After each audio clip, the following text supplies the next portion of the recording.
really is. And the course is structured in terms of, first of all, 4 core texts. Now, before the 20th century, virtually all major thinkers and also educated people in East Asia memorized these texts. So these texts shape their way of life and their self-understanding and their worldview. The first one is the Analects. Most of you are probably familiar with the Analects. It's a conversation between Confucius and his disciples. We can, in fact, define the Confucian spiritual approach or humanistic approach as dialogical. It is a conversation. Confucius was not the founder of Confucianism, because prior to Confucius, there were a number of really important shapers or architects of the Confucian tradition. And yet, as a transmitter, he gradually defined what the tradition really is. It's curious that many people have suggested that a group of people, not very powerful politically, not very influential in terms of their social presence, and did not have a lot of resources, such as economic resources, and yet, over a period of time, developed a fellowship. They evolved into some of the most influential thinkers in Chinese history. The tradition then became the mainstream of Chinese thought. This, of course, is comparable to the development of the fellowship of Christianity, for example. But the difference is that Confucius was committed to the world, not referring to the kingdom of God yet to come. He's committed to the world. There's a statement that I'm not going to associate with birds and animals. I have to be associated with human community. And I'm trying to work through the human community in order to realize my ideas.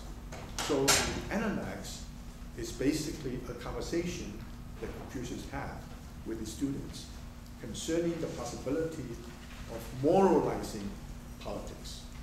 Many people believe that Confucius wanted to become politically prominent, so then he would use his power and try to influence society. Now, that's not the case. What Confucius wanted to do, in fact, is to present his moral ideas in order to transform society. The second part of the text is the Book of Mentions. And the Book of Mentions could be considered as the self-understanding of the educated person. And that text is a bit long, but it conveys a sustained argument for the importance of one group of people who did not manufacture goods, who did not cultivate land, who did not trade or transmit goods, and yet who continue to be significant and important in society.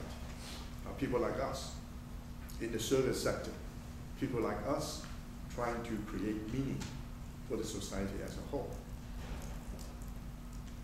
The two small texts, The Great Learning and the Doctrine of the Marine, turn out to be the most consequential. They are texts that provide a humanistic vision, broad humanistic vision, integrating 4 dimensions of human experience. The first one is the question of the self, especially the relationship between the heart and mind and the body. How do we learn to be human in order to integrate our mind and body? The second one is the idea of the community, from the family to neighborhood to community to nation and the world at large. The third one is nature. The fourth one is heaven, or say, comparable to the Christian idea of God. These four dimensions are integral parts of the process of learning to be human. Ideally, fruitful interaction between the person and community. Sustainable relationship between human beings and nature. And hopefully there's also mutual responsiveness or mutuality between human heart and mind and the way of having. This very broadly defined humanistic vision is not secular humanism. One of the most powerful forces in the contemporary world is secular humanism, which means the kind of humanistic concerns that doesn't take nature into serious consideration. Nor it is particularly significant to look at the ultimate concern, to look at the world beyond. The humanistic concern is not spiritual. The humanistic concern is not naturalistic.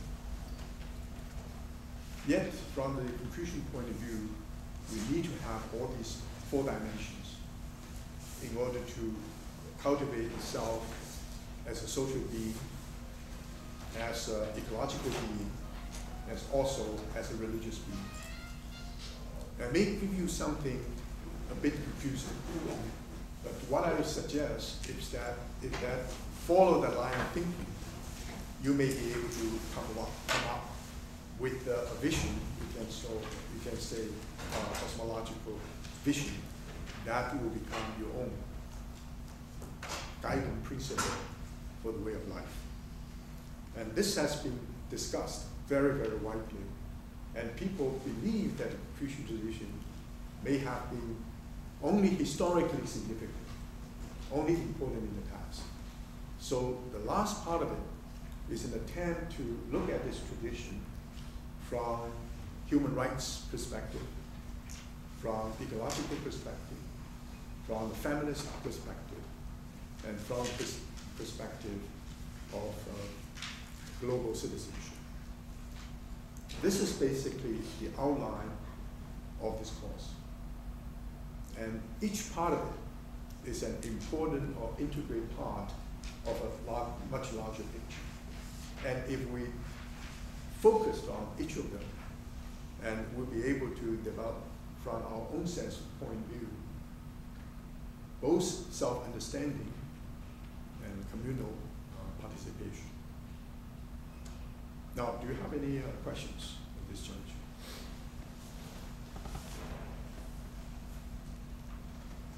Let me make one of the final points. The most powerful force in the modern West or in the world today is the Enlightenment mentality ever since the 17th and 18th century. This Enlightenment mentality expresses itself in market economy, democratic polity, and social and society, especially civil society.